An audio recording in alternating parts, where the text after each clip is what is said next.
नाथ भगवान की जय जय जय।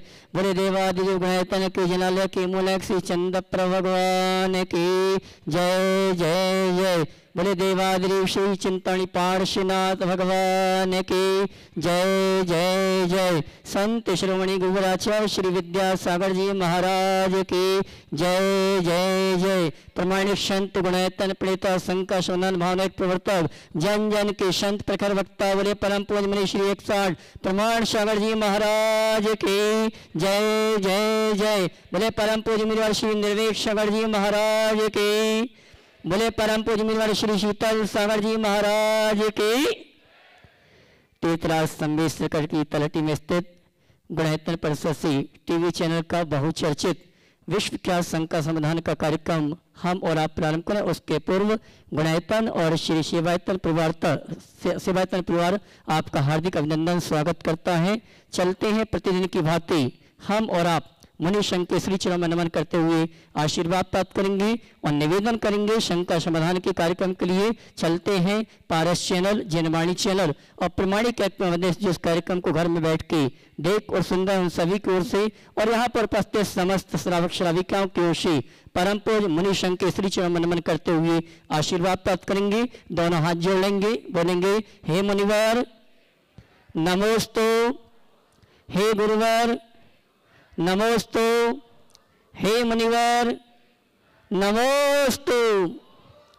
आइए मुनि संघ के आशीर्वाद से हम और आप संका समाधान का कार्यक्रम प्रारंभ करें। उसके पूर्व गुणायतन का अवलोकन करने के बाद जिन्होंने गुणायतन से जुड़ने का सौभाग्य प्राप्त किया आज हमारे बीच वो पुण्याजक प्रिय उपस्थित हैं। मैं सम्मान सहित आमंत्रित करूंगा। अपने स्थान में खड़े होकर गुरुवर का आशीर्वाद प्राप्त करेंगे।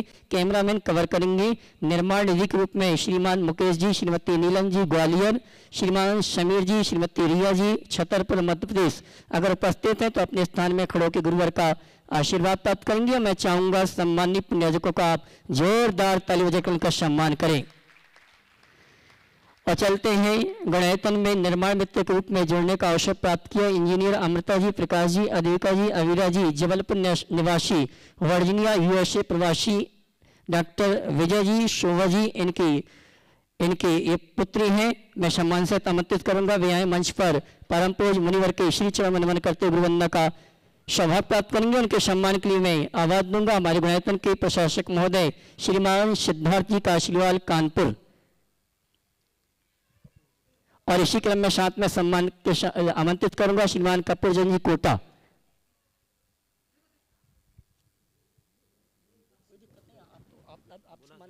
आप लोग सम्मान लो। श्रीमान कपूर चंद जी और श्रीमान सिद्धार्थ जी गुणायतन परिवार की ओर से सम्मान कर रहे हैं। इंजीनियर अमृता जी उनके पिताश्री और माताश्री डॉक्टर विजय शोभा जी सम्मान ग्रहण करने आ रहे हैं। जोरदार तालियों का सम्मान करें। और आइए चलते हैं निर्माण सारथी के रूप में गुणायतन से जुड़ने का अवसर जिन्होंने प्राप्त किया है श्रीमान अशोक कुमार जी, श्रीमती प्रभा देवी गंज बौशोदा विदिशा मध्य प्रदेश हमारे बीच उपस्थित हैं।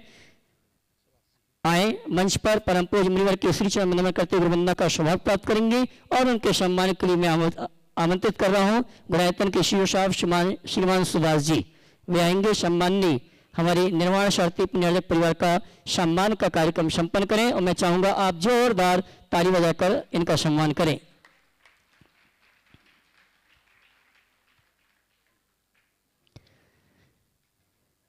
और आइए चलते हैं सम्मान के इस क्रम के पश्चात हम और आप शंका समाधान का कार्यक्रम प्रारंभ करते हैं। और प्रथम शंका लेकर आए हैं डॉक्टर विजय जी शोभा जी जबलपुर। उसके बाद तैयार रहेंगे श्रीमती सविता जी संजीव जी इंदौर।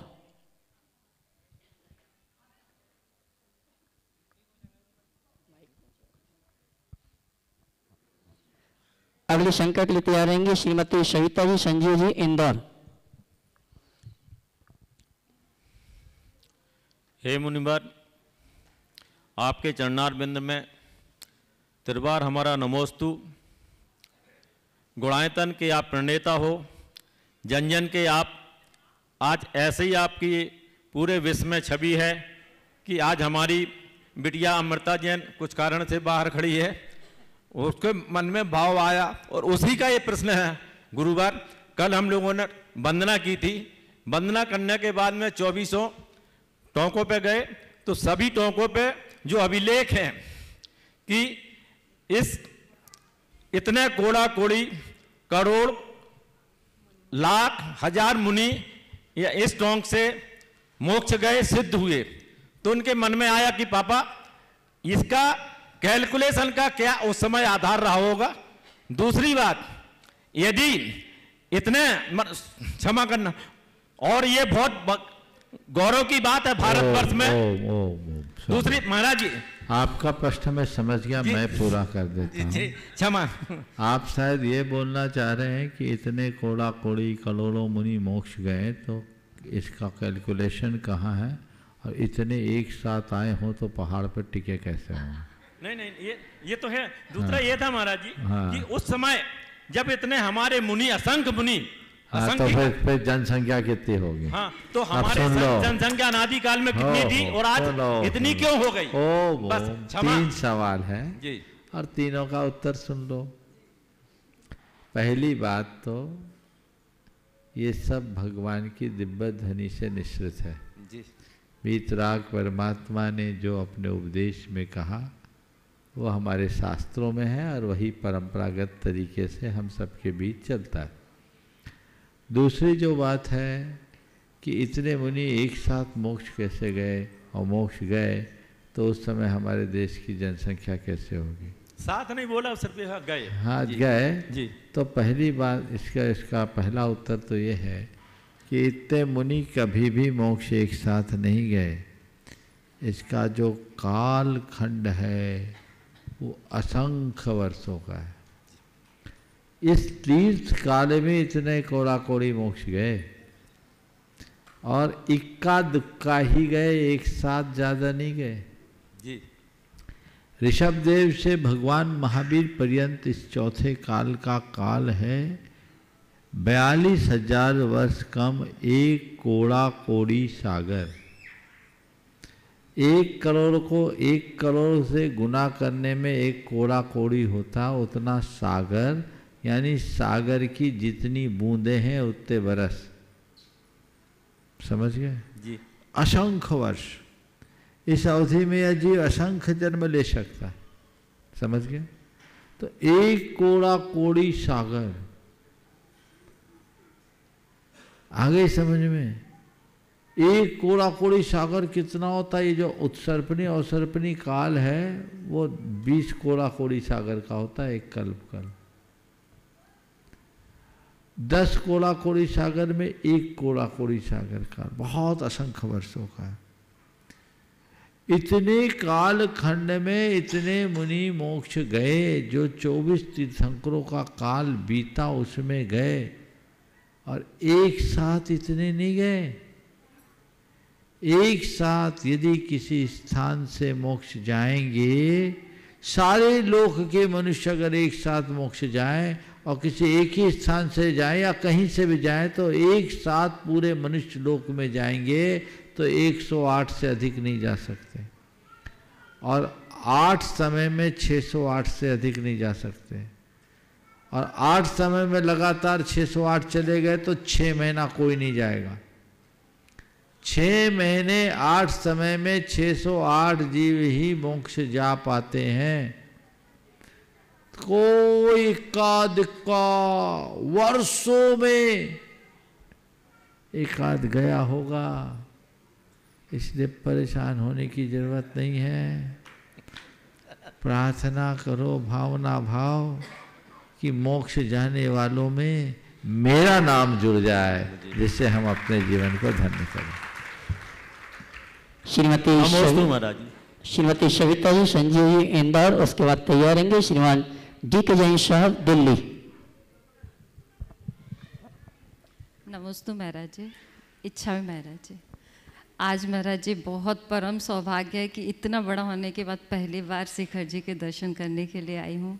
कल वंदना करने के लिए जा रही हूँ सपरिवार, तो आशीर्वाद चाहते महाराज जी साकुशल वंदना कर पाऊँ पूरी तरीके से। और महाराज जी एक प्रश्न है, मेरे हस्बैंड पूछेंगे। नमस्ते महाराज जी। मेरा क्वेश्चन ये है कि 2 तरह के श्रावक होते हैं। एक श्रावक तो क्रियाओं में ज़्यादा भरोसा करता है, एक श्रावक क्रियाओं में ज़्यादा भरोसा करता है। क्रियाओं में, जैसे पूजा क्रियाओं पाठ, में, हाँ। पूजा पाठ वगैरह इन सब चीज़ों हाँ, में, हाँ।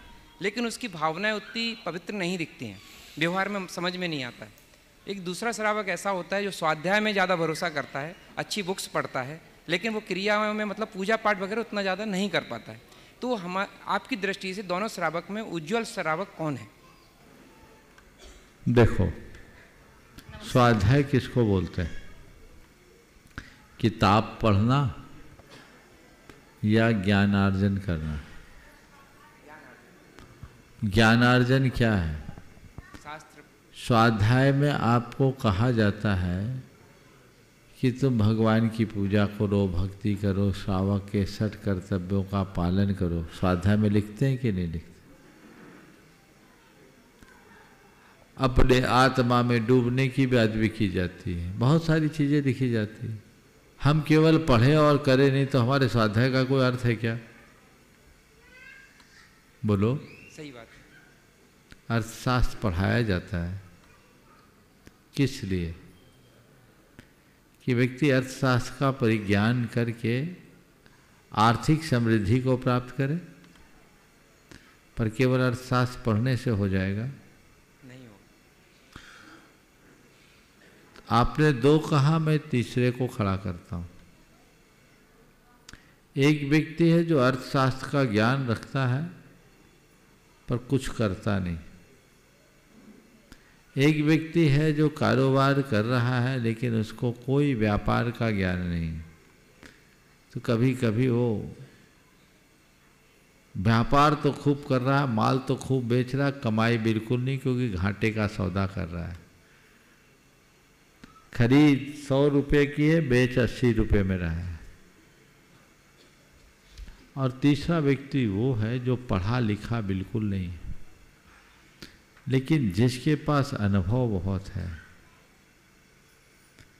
वो सब्जी बेच रहा है और सुबह से शाम तक 1000 रुपये की सब्जी बेचकर 500 रुपया कमा रहा है।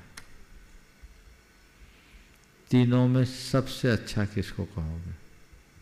जो पैसा अर्जन भी कर रहा है और बिजनेस हाँ? भी, जो पैसा प्रॉफिट में कर रहा है बिजनेस। मैं पूछता हूँ आपसे, जो खूब अर्थशास्त्र का या व्यापार का ज्ञान पा लिया और कुछ नहीं कर रहा, वो जो बिना ज्ञान के व्यापार करके नुकसान उठा रहा वो, अथवा जो अनुभव और समझ के आधार पर बिना ज्ञान पर, ज्ञान की अल्पता के बावजूद व्यापार कर रहा है वो? अनुभव के आधार पे जो बिजनेस कर रहा है और पैसा भी कमा रहा है। तीसरा है ना। तीसरा। तो एक आदमी है जो रिचुअल करके भी बुराइयों में लगा है, वो घाटे का सौदा है। एक आदमी है जो शास्त्रों को खूब पढ़ के रट तो रहा है पर कर कुछ नहीं रहा है, वो भी बेवकूफ़ी भरा काम है ना। लेकिन तीसरा आदमी जिसको ज़्यादा स्वाध्याय नहीं है, ज़्यादा ज्ञान नहीं है, पर इतना ज्ञान है कि मेरा भला किस में है, जितना बन रहा है रिचुअल भी कर रहा है, समझ के साथ कर रहा है। बोलो वो क्या अच्छा है कि नहीं? अच्छा है। तो किसको अच्छा कहेंगे? तीसरे टाइप के व्यक्ति को। तीसरे को कहेंगे ना। चौथा और खड़ा कर देते, 4 बातें हो जाए, जो और अच्छा है, जिसको पूरा ज्ञान भी है और उस ज्ञान को प्रैक्टिकल में उतार रहा है। तो मैं आपको उसी चौथे में खड़ा देखना चाहता हूँ। खूब पढ़ो, स्वाध्याय भी करो, और जिस बात का स्वाध्याय करो उस पर अमल करो। कोरी किताब पलटने से जीवन का उत्थान नहीं होगा, वो तो केवल एक प्रकार की आदत बन जाती है पढ़ने की। मैं कोलकाता में था, ऑस्ट्रेलिया से कुछ लोगों का ग्रुप आया, चूंकि बेलगछिया मंदिर में वहाँ पर्यटक आते रहते हैं। मेरे पास आए, उस समय शांतिलाल जी बाबा जी भी थे, उनसे बातचीत कर रहे थे। बातचीत में वो जैनिज्म से बहुत प्रभावित थे और बड़ी अच्छी व्याख्या कर रहे थे। जैनिज्म में वो बोले हम सबसे ज़्यादा जैनिज्म से इसलिए प्रभावित हैं क्योंकि वो नॉन वायलेंस की बात करता है। मैंने उनसे बातचीत के क्रम में कहा, फिर जब जैनिज्म के प्रति आपका इतना गहरा लगाव है तब तो आप पूरी तरह वेज होंगे? नहीं, बोले नहीं, मैं नॉन वेज लेता हूँ। जैनिज्म के प्रति इतना लगाव है तब तो आप वेज होंगे? बोले नहीं, मैं तो नॉन वेज लेता हूँ। मुझे बड़ा आश्चर्य हुआ। बोले जैनिज्म के बारे में इतना ज्ञान रखने के बाद भी आप नॉन वेज करते हो, आप जैनिज्म पढ़ते हो फिर भी नॉन? बोले महाराज वो तो मेरा शौक है। क्या है? शौक है। वो जैसे ही बोला वो तो मेरा शौक है, मुझे शौक सा लग गया कि शास्त्र पढ़ना ही जिनका शौक हो गया वो अपने जीवन को शोक मुक्त नहीं कर पाएंगे। शौक से शास्त्र पढ़ो, लेकिन शास्त्र पढ़कर अपना शौक बदलो तो कुछ अर्थ है। तो ज्ञान क्यों अर्जित करते हैं? कि वो आचरण में आए, ताकि हम अपने मद दर्प को दूर करें। ज्ञानम मद दर्प हरम, जो मद और दर्प को दूर करे, जो बुराई को दूर करके अच्छाई में अनुरक्त करे। तो मैं आपसे ये कहना चाहूंगा कि आज का युवा ये ज्यादा कहता, भैया तुम तो बस क्रियाकांड में लगे हो, हम तो स्वाध्याय में रुचि रखते हैं। तो बस इतना ध्यान रखना, अर्थशास्त्र पढ़ के करोड़पति नहीं बनोगे। करोड़पति तो तभी बन पाओगे जब धंधे में उतरोगे। समझ गए ना? चलिए। श्रीमान डी के जैन साहब दिल्ली, उसके बाद तैयार रहेंगे श्रीमती सुषमा जी, अशोक जी खरे, गुणायतन ट्रस्टी।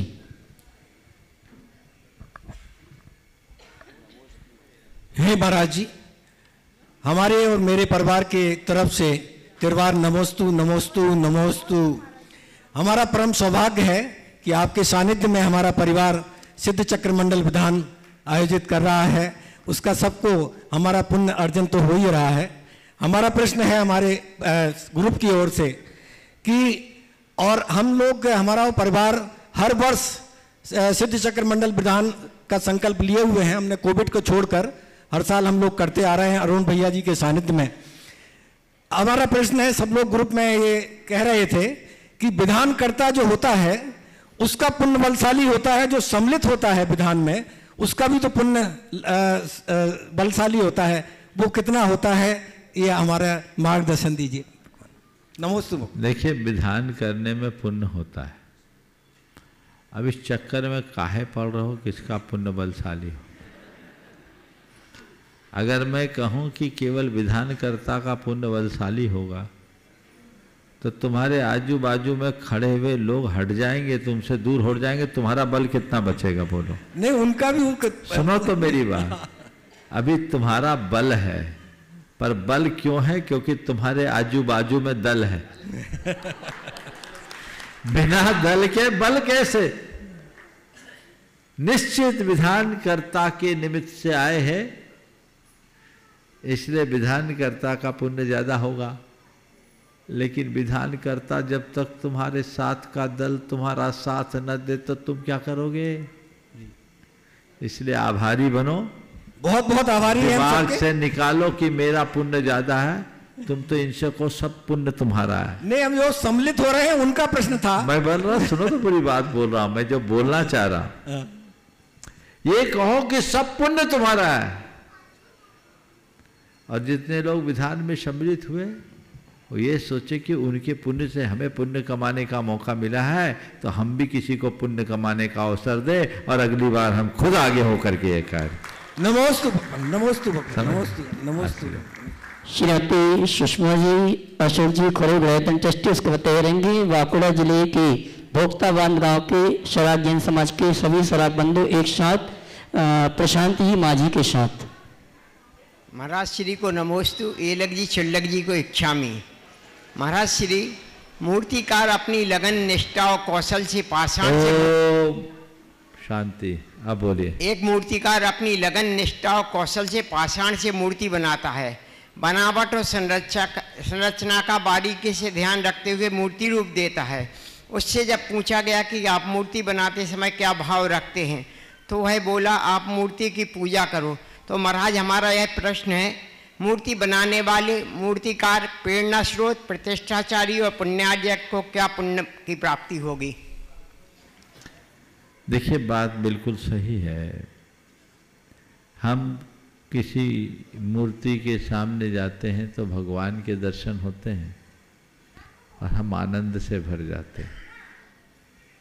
हमें तो साकार रूप में भगवान दिखते हैं और मूर्ति को प्रतिष्ठित करके भगवान का स्वरूप दे दिया जाता है।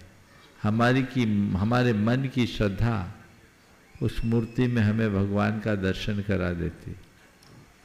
लेकिन सराहना तो शिल्पकार की करनी चाहिए जो पत्थर में भगवान के दर्शन करता है। वो निराकार पाषाण में भगवान देखता है, मूर्ति देखता है, तब वो उसे उभार पाता है। आपको हमको पाषाण दिखता है और उसको उसके भीतर का वो आकार दिखता है और वह अवांछित तत्व को तराश तराश कर निकालता है। तो उसकी हृदय की भावना बहुत अच्छी है। आपने जिस मूर्तिकार से पूछा, हो सकता है यहीं की बात है क्या? यहाँ जो मूर्तिकार हैं, यहाँ की जितनी भी प्रतिमाएं बन रही है, ये सब नियम संयम के साथ शास्त्रीय विधि विधान के अनुरूप कर रहे हैं, शील के पालन पूर्वक कर रहे हैं। और उनकी भावना से ये प्रकट हो जाता है जब वो कह रहा है हम मूर्ति बना रहे हैं, क्यों? क्योंकि आप सब पूजा कर सको। तो उसके अंदर के भाव है कि खूब खूब लोग पूजा करें। एक पेशेवर बनकर के काम करता है कि हम तो अच्छी से अच्छी मूर्ति बनाए ताकि मोटी से मोटी रकम कमाए। ये एक उथले भावना है। लेकिन जो ये कहता है कि मैं अच्छे से अच्छी मूर्ति गढ़ूं ताकि ज़्यादा से ज़्यादा लोगों के भाव बने और लोग पूजा करके पुण्य कमाएं, तो उस व्यक्ति का जीवन निहाल हो जाता है। गोमटेश बाहुबली को जिसने बनाया उसके नाम का अता पता नहीं है, लेकिन एक समय उसके मन में लालच था। जब राजा चामुंड राय ने उसे कह दिया था स्थूल तक्षण के बाद कि रोज तुम पत्थर लाओ और हमसे बदले में सोना लो,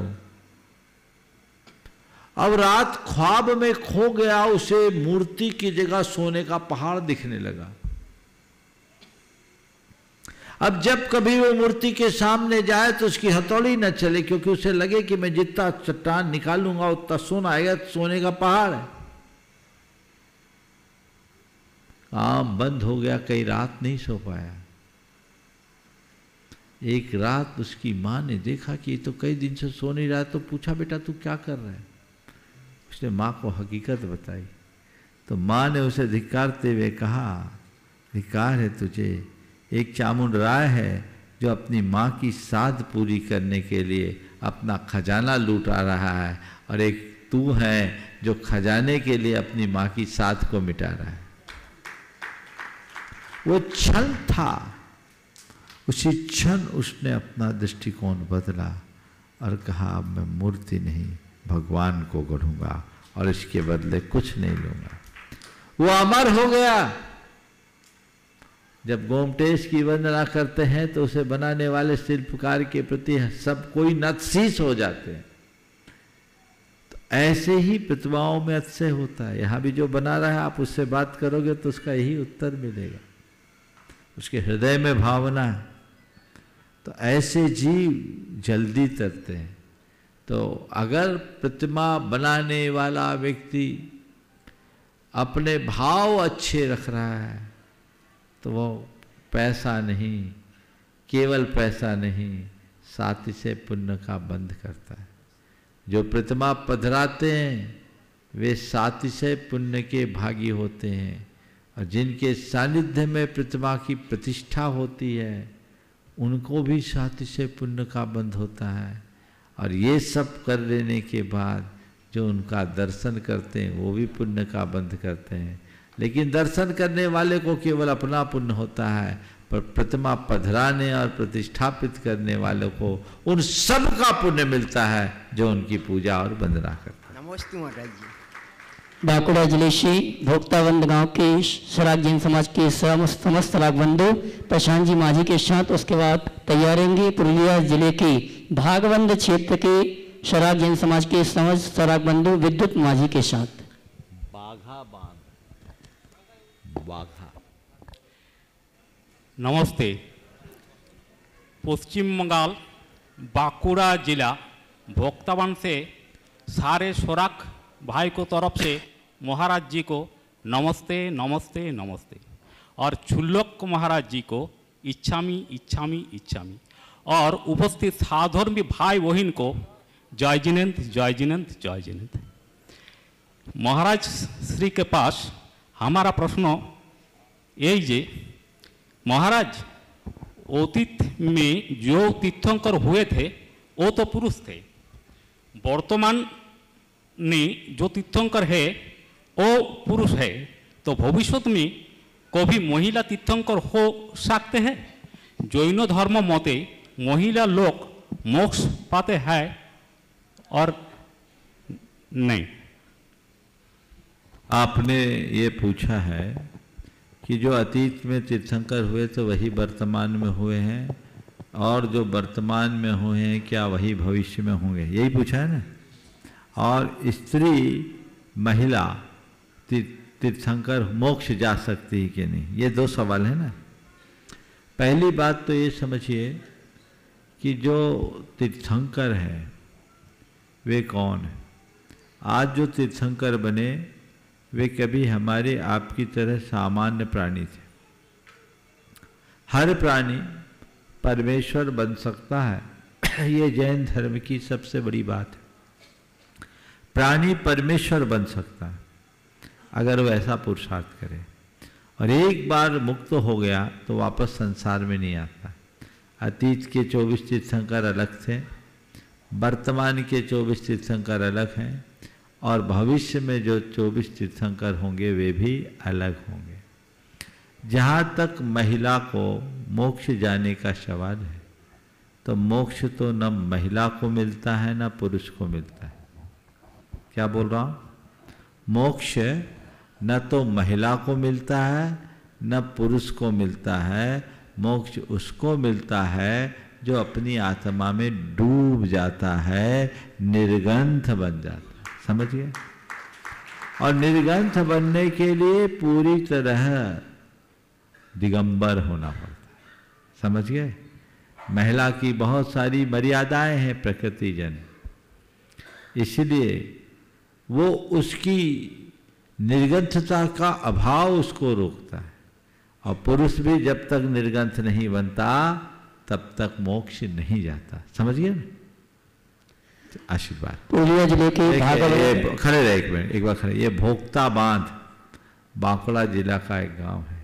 इनके गांव में मंदिर है, 88 परिवार रह रहे हैं, और ये लोग नियमित भगवान की सेवा पूजा करते हैं, आरती करते हैं। समय समय पर इनके यहाँ शिविर वगैरह भी लगाए जाते हैं। एक बार जोरदार करतल ध्वनि से इनका अभिनंदन कर दीजिए। इसी क्रम में आमंत्रित करेंगे पुरुलिया जिले के भागावंद शराब जैन समाज के समस्त शराब बंधु। उसके बाद तैयारेंगे रांची जिले के नौड़ी शराब जैन समाज के समस्त शराब बंधु। सब एक जगह खड़े हुआ करो, एक जगह हो जाओ, एक जगह हो जाओ। बोलो। नमस्ते महाराज, नमस्ते महाराज, नमस्ते महाराज। हमारा क्वेश्चन है ये श्वेतांबर और दिगंबर भाग क्यों है? भाग कैसे? फाट कैसे हुआ? श्वेतांबर दिगंबर फाट कैसे हुआ?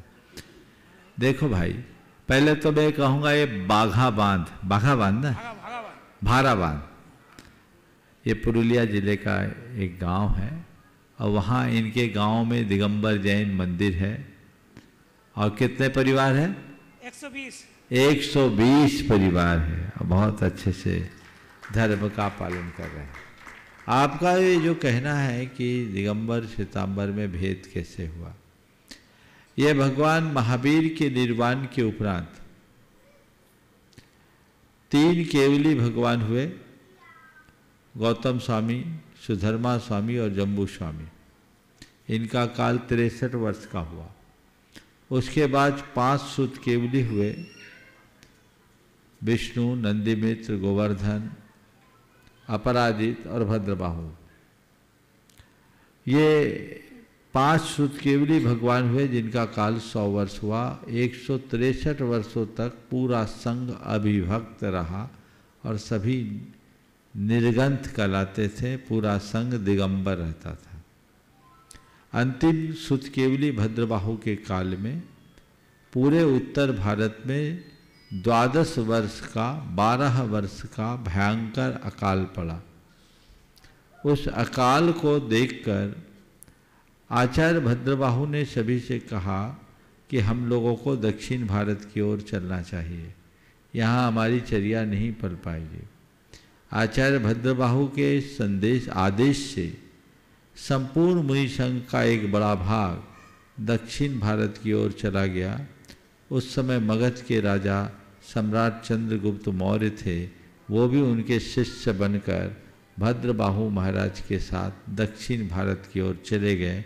उनका नाम विशाखाचार्य पड़ा। दक्षिण भारत में जाकर श्रवण बेलगोल में वहाँ भद्रबाहु महाराज ने संलेखना ली और चंद्रगुप्त महाराज जो विशाखाचार्य थे वो उनकी सेवा किए। बाद में उनकी भी वहीं समाधि हुई। इधर जो उत्तर भारत में साधु रह रहे थे, चूँकि यहाँ के श्रावकों ने कहा महाराज आप चले जाओगे तो हमारा क्या होगा, हमारे कोठों में पर्याप्त अनाज है, आप निश्चिंत रहिए, आप यहाँ रहिए। तो कुछ मुनि यहाँ रुक गए तो धीरे धीरे इनकी चर्या में शिथिलता आने लगी, क्योंकि जैसे दिगंबर मुनि की आहार चर्या होती उस तरह से आहार चर्या कराना मुश्किल। लोग तो एक दूसरे का खाया हुआ अनाज निकाल के खाने लगे, दाने दाने की त्राही त्राही हो गई। तो फिर धीरे धीरे यहीं पर शिथिलता की शुरुआत हुई और श्वेतांबर मत का बीजारोपण हुआ। उस समय फिर साधु दिन में न जाकर रात में जाकर भोजन लेना शुरू किए। रात में लेकर जाने के लिए उन्हें पात्र लेकर जाना पड़ा।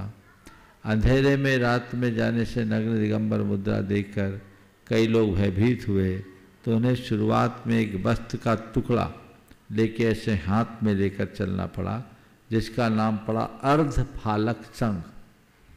मथुरा के कंकाली टीले में एक आयाक पथ है जिसमें एक मुनि है जो पीछे से दिगंबर है और बाहर से एक वस्त्र उसके कटी पर लगा हुआ है।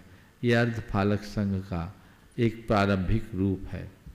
फिर धीरे धीरे उनको लाठी रखनी पड़ी, अन्य उपकरण रखने पड़े।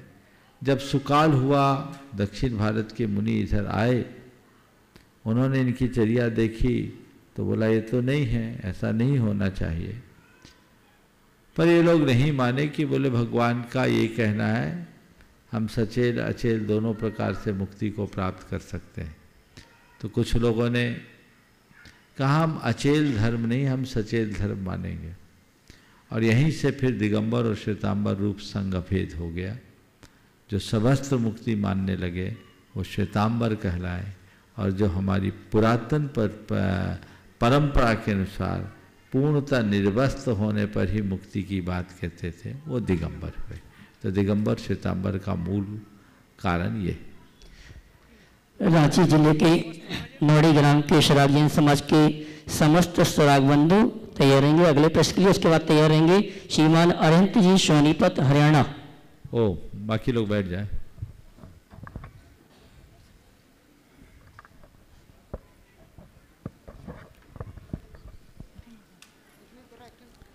बोलो। सराग क्षेत्र झारखंड नौड़ी से मुनिश्री के चरणों में बारंबार नमोस्तु नमोस्तु नमोस्तु। थोड़ा आगे आ जाइए, थोड़ा आगे आ जाइए। हाँ आप बोलिए। मेरा पहला प्रश्न ये है कि नमक शाकाहारियों को नमक खाना जरूरी है क्या, क्योंकि उसमें बहुत सारे कीड़े पाए जाते हैं। देखिए अगर नमक में कीड़े पाए जाते तो बिल्कुल नहीं खाना चाहिए। तो सभी खाते हैं ना, तो उनको सोचना चाहिए। अगर नमक में कीड़े, हर जगह नमक में कीड़े नहीं होते, ये मुझे आज पहली बार आश्चर्य हो रहा है। और ऐसे एक सबसे अच्छा सब्स्टिट्यूट है जिनको नमक खाना ही है, वो सेंधा नमक खाए। सेंधा नमक तो कुछ नहीं होता, खनिज है। तो सेंधा नमक और ऐसे नमक में क्या अंतर है? सेंधा नमक खान से निकलता है और ये जो नमक है समुद्री नमक समुद्र के पानी से निकाला जाता है। और सांभर नमक कुचामन आदि की तरफ बनता है, वो भी होता है।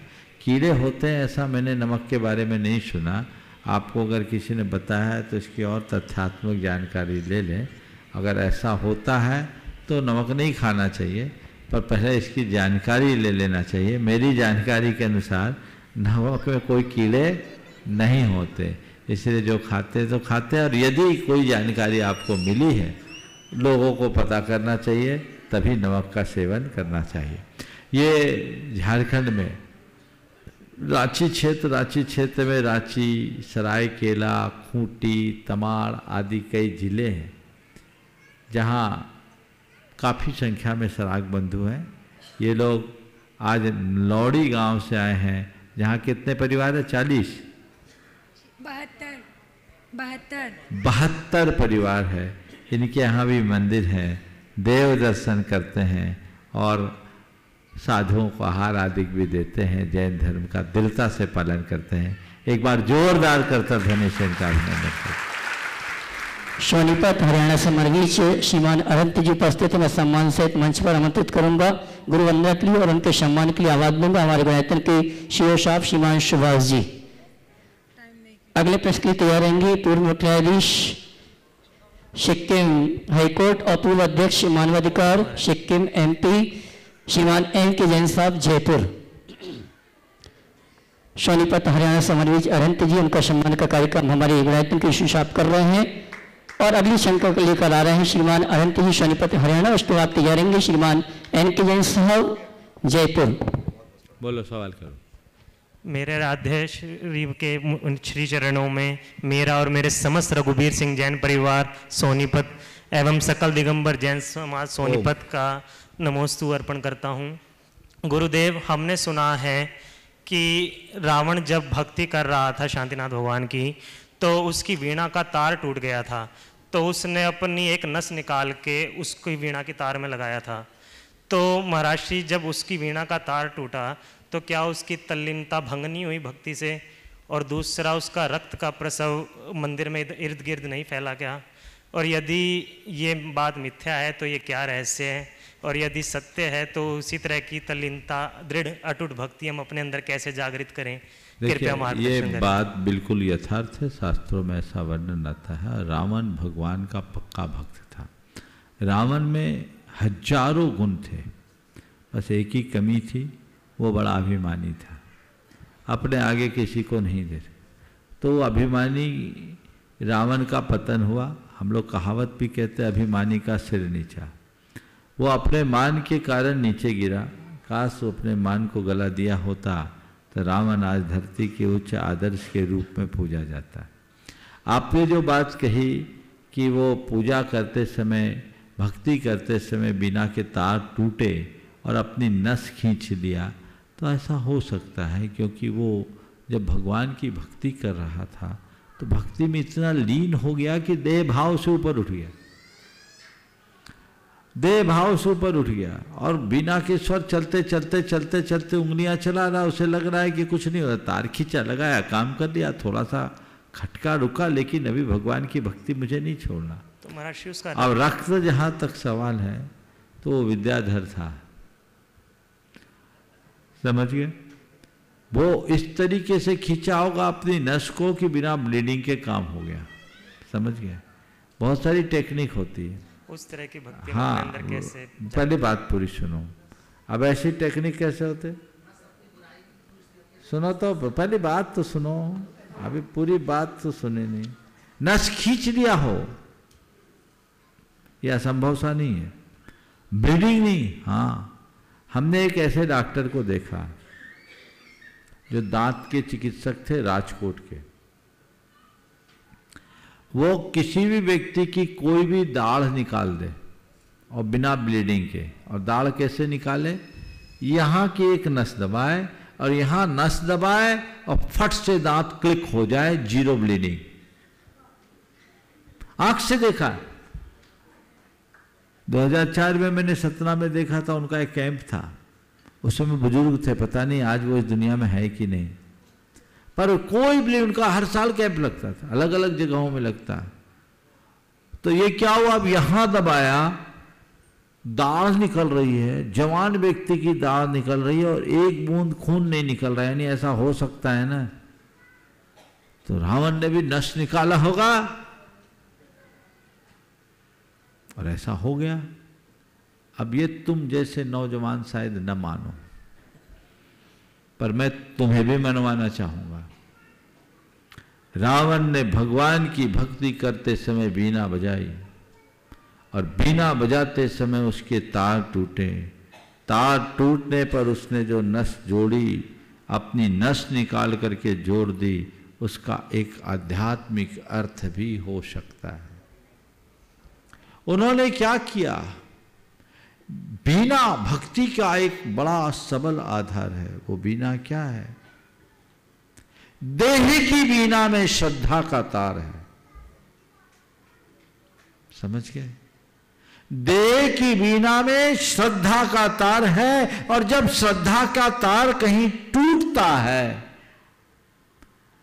तो उस तार को तोड़ने में, टूटने के बाद उसे वापस जोड़ने के लिए हमें सद्गुणों का नस खींच के निकालना पड़ता है और उसे जोड़ दो।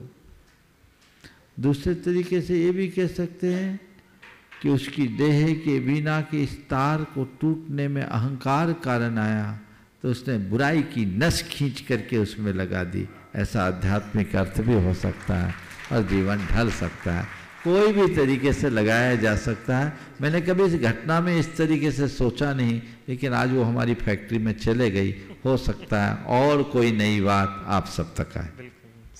श्रीमान एन के जैन साहब जयपुर, उसके बाद तैयारेंगे सप्तम प्रथमधारी व्रती श्रीलवक श्रीमान चंद्रसेन जी भोपाल। नमोस्तु भगवान। इच्छामी महाराज। महाराज, वैसे मैं एक ये कोइंसिडेंस मानता हूँ कि शंका समाधान का कार्यक्रम देखते समय मेरे मन में कई शंकाएं आती है, वह किसी न किसी के क्वेश्चन में आती है और आप जवाब देते हैं और शंका का निवारण हो जाता है। आज मैं किसी शंका के हिसाब से नहीं पूछ रहा, लेकिन अब सेवानिवृत्ति के बाद में मैं थोड़ा सा सरल भाषा में और सरल ज्ञान के हिसाब से, ज्ञान अर्जन के हिसाब से, आचरण में उतारने के हिसाब से समझना चाहता हूँ। थोड़ा बहुत तो मैं समझता हूँ कि स्वकल्याण, पर कल्याण और परमार्थ। मैंने 26 साल वकालत करते हुए श्रम अपना पारिश्रमिक लेते हुए पब्लिक की सेवा की, और 19 साल से मैं जज रहते हुए भी मैंने पब्लिक की सेवाएं की हैं। अब चूंकि मैं सेवानिवृत्त हो गया, तो मैं आपसे ये मार्गदर्शन चाहता हूँ कि अब मेरी जो डेली लाइफ हो वह कैसी होनी चाहिए, मुझे कैसी चर्या आचरण में उतरना चाहिए। पहले तो मैं चाहूँगा एक बार जोरदार करतल ध्वनि से इनका अभिनंदन करें, जिन्होंने उच्च न्यायालय में 19 वर्षों तक सेवाएं दी, उसमें भी मुख्य न्यायाधीश के पद पर रहकर अपने आप को गौरवान्वित किया, और 2 राज्यों के मानवाधिकार आयोग के अध्यक्ष के रूप में रहे। और आप देख रहे हैं इतने उच्च पद पर रहने के बाद भी कितनी सरलता से अपनी बात रख रहे हैं। यही सरलता मनुष्य के जीवन को आगे बढ़ाती है। आपके मन में ये जो चिंतन आया कि सेवानिवृत्ति के बाद अब मैं अपना जीवन कैसे आगे बढ़ाऊं, मैं आपसे कहूँगा सेवानिवृत्ति का अर्थ समझ लो तो सब काम हो जाएगा। सेवानिवृत्ति का मतलब सेवा से निवृत्ति नहीं, सेवा के लिए निवृत्ति। क्या? सेवा के लिए। हाँ, आप सेवा से निवृत्त अपने आप को मानोगे तो वहाँ तक नहीं पहुँचोगे जहाँ हमें पहुँचना है। और जिस दिन ये मान लोगे कि मैं अब सेवा के लिए निवृत्ति ले रहा हूँ, तो आप वहाँ पहुँच जाओगे जहाँ आपको पहुँचना है। तो अब मुझे सेवा के लिए निवृत्ति लेना है। सेवा में किसकी सेवा? सबसे पहले अपनी आत्मा की सेवा। अभी तक मैंने जो जीवन जिया वो मेरे प्रोफेशन का अंग था। अब मैं जो जीवन जीऊँगा वो मेरे निजी जीवन का हिस्सा होना चाहिए।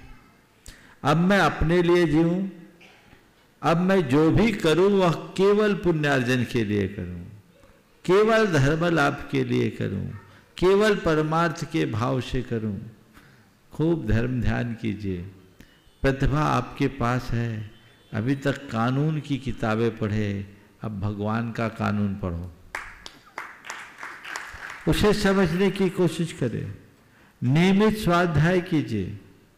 प्रवचन तो आप सुनते ही हैं, ये हमारे परमानेंट श्रोता हैं।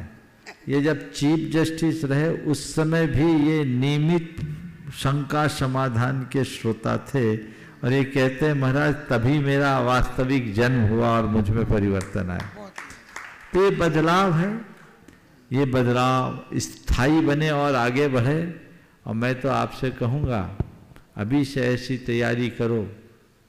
रात्रि भोजन तो छोड़ दिया, अब अगली कड़ी बढ़ाना है कि रात में चारों प्रकार के आहार को भी छोड़ना। और एक निश्चय कर लो कि मुझे मरना नहीं है, संलेखना के साथ देह परिवर्तन करना। बहुत अच्छा। अपना लक्ष्य बनाओ और नरभव को सार्थक करने के लिए संकल्पित हो जाओ। यदि ऐसा करेंगे सुनिश्चित रूप से जीवन धन होगा। आपके लिए सारी अनुकूलताएं हैं। बच्चे वेल सेटल्ड है, किसी तरह की कमी नहीं। खूब धन, यश, रुतबा, प्रतिष्ठा सब आपने पा लिया। अब कुछ नहीं करना है, अब अपने आप को पाना है, अपने आप को जानना है, अपने आप को पहचानना है। ये लक्ष्य बनाकर चलेंगे और तदनुरूप पुरुषार्थ जगाएंगे तो सारी बातें अपने आप सहज हो जाए। सप्तम प्रत्नधारी वती श्रावक कपि हृदय चंद्रसेन जी भोपाल। इसके बाद तैयार रहेंगी बहन सीमा दीदी, मीना दीदी ललितपुर। महाराज श्री आपको अनंत नमोस्तु। दुनिया में दो ही व्रती कवि हुए हैं, एक तो धनंजय कवि हुए थे, दूसरे चंद्रसेन जैन व्रती कवि। वे राजा के दरबार के कवि थे, हम महाराजा के दरबार के कवि। क्या फर्क पड़ता, पर हुए दो ही हैं। दोस्तों मैं गुड़ायतन की धरती से बोल रहा हूं। गुड़ायतन जहां हर तरफ दिखता है अपनापन,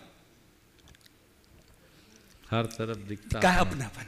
महाराज श्री आपकी निर्वेक सागर जी महाराज को मैं बता रहा हूं कि 3 दिन पहले महाराज श्री के साथ भ्रमण कर रहे थे, तो जो चीजें देखी वो अपने आप में बहुत अद्वितीय थी। बहुत मेहनत का काम है, नक्काशी, हर चीज। मैं महाराज श्री आप ये श्रम खुद करते हैं कि मदद लेते हैं किसी की? तो उन्होंने एक कहा कि हमारे भगवान हमें मदद देते हैं। हमको भगवान कौन? तो बोलो तो हमारे रहते हैं सदैव हमारे साथ, वो हमारे मंथन में सदैव रहते हैं। और हमारे गुरुदेव, हमारे भगवान, हमारे गुरुदेव रहते हैं। ये बहुत बड़ी बात कही कि हमारे चिंतन में सदैव मेरे भगवान, मेरे गुरुदेव। तब मेरे मन में ये पंक्ति आई महाराज श्री, मैं आपके चरणों में रखता हूं। गुड़ायतन दुनिया के लोग देख रहे हैं, गुड़ायतन इन दिनों पूरी चर्चा में है। एनसी जैन साहब बैठे हुए। गुड़ायतन क्या? परम पिता का शाश्वत सुंदर घर है। गुड़ायतन परम पिता का शाश्वत सुंदर घर है। शब्दातीत है नक्काशी की हट्टी नहीं नजर है। शब्दातीत है नक्काशी की हट्टी नहीं नजर है। होने वाले भगवानों का क्या रूप निखर के आया, क्या अद्भुत भगवान बने। होने वाले भगवानों का क्या रूप निखर के आया। अरे कई पीढ़ियां नाच करेंगी, ऐसा मंदिर भव्य बनाया। कई पीढ़ियां नाच करेंगी, ऐसा अद्भुत तीर्थ बनाया। अनुभूति के द्वार खोलकर बोल रहा है मेरा मन। यदि आपको भी लगे तो समर्थन करना कि अनुभूति के द्वार खोलकर बोल रहा है मेरा मन। गोमटेश की तरह जगत में एक ही होगा गुड़ायतन। गोमटेश की तरह जगत में एक ही होगा गुड़ायतन। इस धरती से आसमान तक हर चीज यहां दुनिया में महाराज श्री परफेक्ट है। जो चीज जहां देखी, सुनना है पंक्तियां, इस धरती से आसमान तक हर चीज यहां दुनिया में, एक बार तुम सब भी आना गुणायतन की दुनिया में। जो देख रहे हैं लाखों लोग, एक बार तुम सब भी आना गुणायतन की दुनिया में और उजियालों की डोर को थामे। कहता है यहां सवेरा, महाराज श्री आपने नहीं देखा होगा, हमने देखा कि उजियालों की डोर को थामे, कहता यही सवेरा और कुंडलपुर की तरह भरेगा गुणायतन का मेला। कुंडलपुर की तरह भरेगा गुणायतन का मेला। धरती अंबर चांद सितारे सब मिलकर जश्न मनाएंगे। धरती अंबर चांद सितारे मिलकर जश्न मनाएंगे और विद्या सागर गुरुवर भी अब इस मेले में आएंगे। गुरुदेव तुम्हारे शिष्य का हमने सघन समर्पण देखा। जब कहा कि मेरे भगवान मेरे गुरुदेव, तब मैं पंक्तियां कर रहा हूं। गुरुदेव तुम्हारे शिष्य का हमने सघन समर्पण देखा और जिसमें तुम ही तुम दिखते हो ऐसा दर्पण देखा। जिसमें तुम ही तुम दिखते हो ऐसा दर्पण देखा। जिसमें तुम ही तुम दिखते हो ऐसा दर्पण देखा। यहां समर्पण के रंगों की बहती निश्चल धारा है। यहां समर्पण के रंगों की बहती निश्चल धारा है और गुणायतन में जो भी है वो गुरुदेव तुम्हारा है। गुणायतन में जो भी है वो गुरुदेव तुम्हारा है। महाराज अरे इस तीर्थ ने मेरे मन को बांध लिया है। लौटने की इच्छा नहीं, कैंसिल करा दिया टिकट हमने।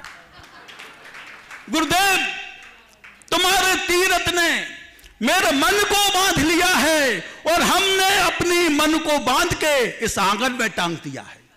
हमने अपनी मन को टांग के इस मन को आंगन में टांग दिया है। मन कहता है बार बार अब लौट के घर ना जाऊं। मन कहता है बार बार अब लौट के घर ना जाऊं और ग्रस्त संघ की सन्यासिन को अरे यहां ले आऊं। ग्रस्त संघ की सन्यासन को और यहां ले आऊं। जैसा तीर्थ बना वहां यहां हम शब्द नहीं दे पाए। जैसा तीर्थ बना यहां हम शब्द नहीं दे पाए। हमने मन की कह दी मालिक, अब आप भी मन की बताएं। देखिए एक बार चंद्रसेन के इन उद्गारों के लिए जोरदार करतल ध्वनि। अभी उन्होंने कहा कि पहला कवि व्रती हुआ। मैं कहूँगा व्रती कवि भले ना हो पर कवि व्रती बन सकता है। निश्चित ये इनके जीवन की उपलब्धि है। अभी उन्होंने एक बड़ी बात कही, गुरुदेव यहाँ आए।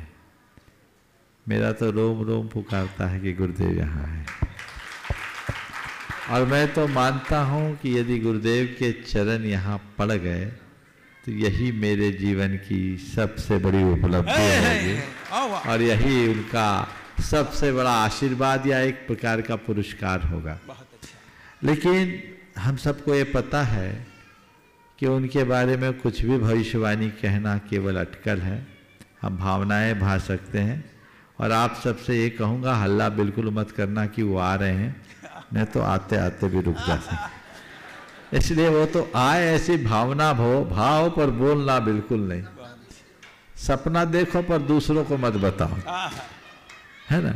दूसरी बात, आपने कहा गृहस्थ संघ की सन्यासी को यहाँ बुला लो।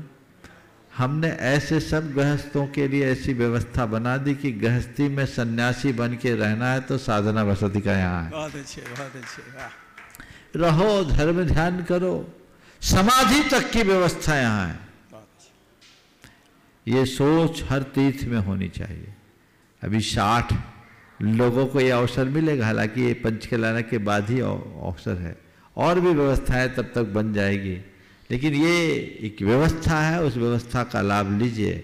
सेवा से निवृत्ति के बाद इनके जैन साहब बहुत बढ़िया ठिकाना, कल जाके देख लेना और शायद देखोगे तो उसके बाद कहोगे यही डेरा ठीक है।